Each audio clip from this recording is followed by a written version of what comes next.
Hello guys, this is আবি from Rajani junction. So guys, আজকে আমি আবার একটা নতুন রেসিপি নিয়ে এসেছি আপনাদের জন্য। রেসিপিটা হচ্ছে ইলিশ মাছের সর্ষে দিয়ে বানানো।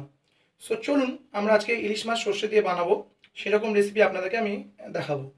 সো এই রেসিপিটা করাটা খুবই সহজ এবং খুব অল্প টাইমের মধ্যে একটা দুর্ধর্ষ রেসিপি হয়ে ওঠে। সো সেই রকম আমি রেসিপি আপনাদেরকে দেখাচ্ছি। প্রথমত আমি ইলিশ মাছটাকে ভেজে নেব। আমি তার মধ্যে এখানে মাস্টার্ড অয়েল দিয়ে নিচ্ছি পরিমাণ মতো। মাছটা যখন ভাজবো এবং এই তেলটাকে তুলে রাখবো, এবং ইলিশ মাছের তেল দিয়ে জাস্ট ভাতের সাথে খুব ভালো লাগে। ইলিশ মাছের তেলটা দিয়ে দিলাম। কড়াইটা গরম আছে, আমি ওভেনের নখটা বড়। তো গাইস, কেমন লাগলো ব্লগগুলো? দুটো ব্লগ দিয়েছি আপনাদের জন্য, আপনারা দেখেছেন এবং কমেন্টটাও তো করেছেন, খুব ভালো লাগলো। আর এবার আরেকটা ব্লগ আসছে এবং আমি চাইছি এবার ফুড স্ট্রিটের উপরে আমি করব কিছু, কলকাতা ফুড স্ট্রিট ব্লগ করব। নেক্সট ব্লগে আসবে আপনাদের জন্য। আর বলে রাখি, যারা নতুন ইউজার আছেন, যারা আমার চ্যানেলটাকে ভিজিট করছেন প্রথমে, আপনারা অবশ্যই সাবস্ক্রাইব করে নিন। ভালো ভালো আরও ভিডিও আসবে। চেষ্টা করছি যতটা আমার ভুল ত্রুটি হয়, আগে প্রথম কিছু ভিডিওতে আমার ভুল ত্রুটি হয়েছিল, সেগুলোকে আমি জাস্ট রিকভার করার চেষ্টা করছি এবং আরও ভালো ভিডিও আমি ব্লগ করার চেষ্টা করবো। এবং প্লিজ সাবস্ক্রাইব করে নিন, আপনাদের সহযোগিতায় আমার চাই। তো চলুন, তেল গরম হয়ে গেছে, আমি ইলিশ মাছগুলোকে দিয়ে দিচ্ছি এর মধ্যে।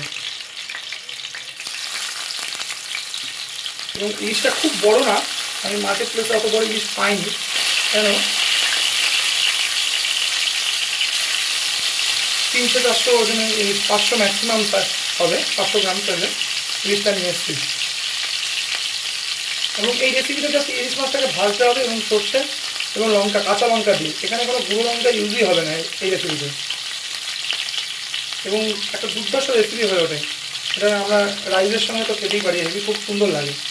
আর সর্ষে দিয়ে তো বলতে গেলে তো জাস্ট অসাম, ফাটাফাটি বলতে গেলে।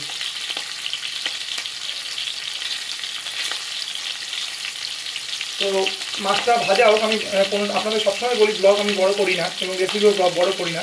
তো মাছটা ভাজা হোক, তারপরে আপনাদের সামনে আমি আবার ফিরছি। তো গাইজ, আমি ফিরে এসেছি, দেখতে পাচ্ছেন ইলিশ মাছগুলো ভাজা হয়ে গেছে, খুব অল্প সময়ের মধ্যে ভাজা হয়ে গেছে। এবং এবার আমি ইলিশ মাছগুলোকে আমি একটা প্লেটে তুলে নেবো, এরপরে আমি ফিরছি আপনাদের সামনে। এবং আর বলে রাখি, এই সময় যদি ভিডিওটি ভালো লাগে অবশ্যই শেয়ার করবেন লোকের মধ্যে, প্রত্যেকের মধ্যে, ফ্রেন্ডসদের মধ্যে। তারাও দেখুক, আপনারাও দেখুন। এবং নিত্য নতুন রেসিপি আমি আপনাদের জন্য মাঝে মধ্যেই নিয়ে আসি। প্রতিদিন হয়ে ওঠে না, বাট আপনাদের জন্য চেষ্টা করি ভালো ভালো রেসিপি দেখানোর।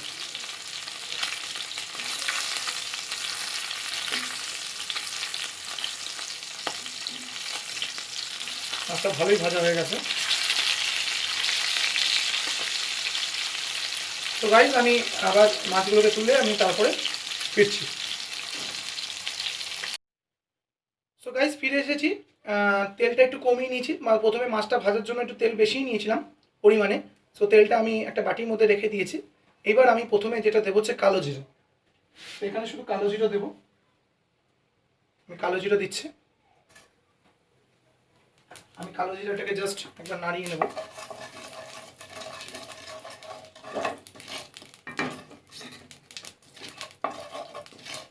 এটা জাস্ট একদম ইজি রান্না বলতে গেলে, কালো জিরা আর সর্ষে আর কাঁচা লঙ্কা এই দিই।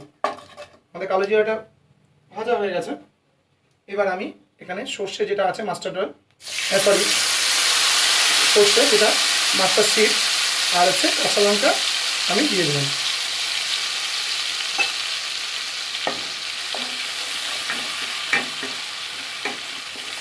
এবং এই রেসিপিটা ভাতের সঙ্গে তো খুবই ভালো লাগে এবং খুব চটজলদি রেসিপি। এবং চটজলদি রেসিপি একটা প্রেজেন্ট করে খুব সুন্দরভাবে এবং খুব টেস্টফুল রেসিপি, ইলিশ মাছ সর্ষে দিয়ে করলে, কাঁচা লঙ্কা দিয়ে। এবার আমি এখানে স্বাদ পরিমাণ মতো নুন অ্যাড করব, সল্ট অ্যাড করব।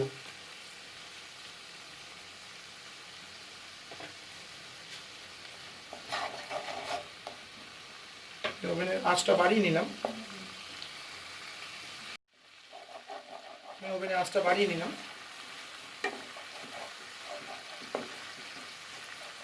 এবার এখানে আমি স্বাদ মতো সুগার অ্যাড করব।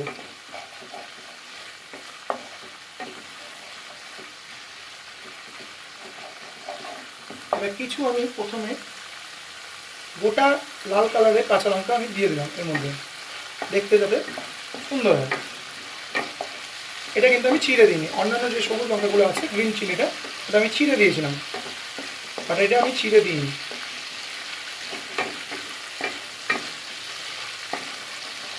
দেখুন কালারটা একটা ফাইন এসছে এবং স্মেলটাও খুব সুন্দর এসছে।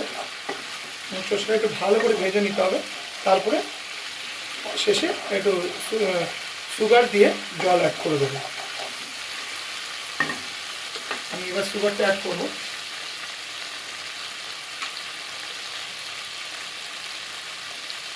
সুগার অ্যাড করলাম,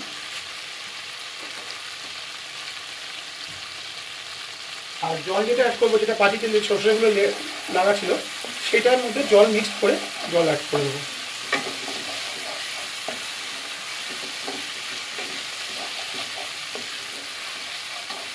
তারপরে আমি লাস্টে মাছগুলোকে ছেড়ে দেবো, এর মধ্যে দিয়ে দেবো, তাহলেই আমাদের তৈরি হয়ে যাবে সর্ষে ইলিশ।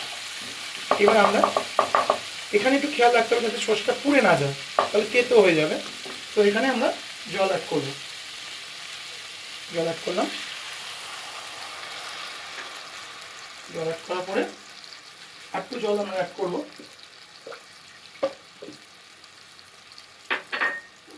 আমরা যেটা বলেছিলাম যে সর্ষেটা ছিল এটার মধ্যে আমরা দিয়ে দেবো।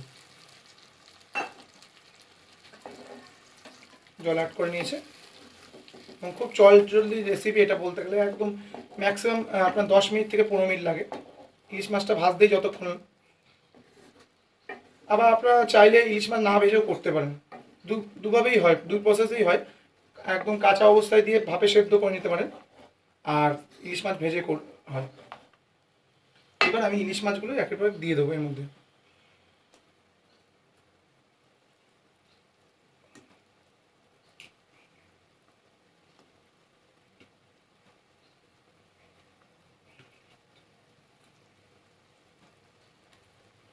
এই সময় আমি অল্প পরিমাণ হলুদ অ্যাড করে দেবো,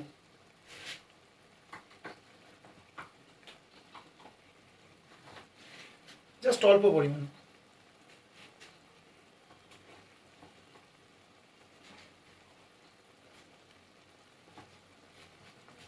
জাস্ট অল্প পরিমাণ অ্যাড করেছি হলুদ, খুব বেশি অ্যাড করবো না।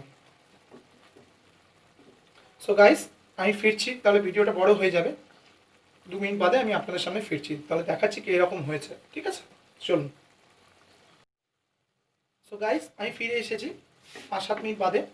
সো দেখতে পাচ্ছেন আমাদের ঝোলটা প্রায় কষানো হয়ে গেছে, আর 2 থেকে 3 মিনিট লাগবে। ও এই সময় বলে নিই যে ইলিশ মাছের টেস্টটা যদি আরও বেশি বাড়াতে চান, তাহলে এই ইলিশ মাছটা হয়ে যাওয়ার পরে জাস্ট একটা বাটির মধ্যে অল্প পরিমাণ কাঁচা তেল নিয়ে এর উপরে দিয়ে দেবেন, তাহলে ইলিশ মাছের টেস্টটা যা আছে এখন তার দ্বিগুণ টেস্ট হয়ে যায়। তো এটা আমার জানা ছিল না, অ্যাকচুয়ালি এটা আমার বাবা বললেন। সো এই মেসেজটা আপনাদের দিলাম, এটা টিপস বলতে গেলে। তারা তো অনেক পুরনো লোক, তারা অবশ্যই এই সব রান্না জানেন। সো আমি চেষ্টা করি আপনাদেরকে খুব ভালো রেসিপি প্রেজেন্ট করার, যতটা আমি পারি, এবং আপনারাও বলেন না ঠিক আছে এবং কমেন্ট করেন, খুব ভালো লাগে। আর যদি চান আমার সঙ্গে ফেসবুকে কানেক্ট করতে পারেন, আমি ফেসবুকের লিঙ্কেও দিয়ে দেবো। দেখতে পাচ্ছেন আমাদের ইলিশ মাছটা কমপ্লিট। আমি এটা বন্ধ করে দিলাম। এবার আমি এর উপরে কাঁচা সর্ষের তেল দিয়ে দেবো।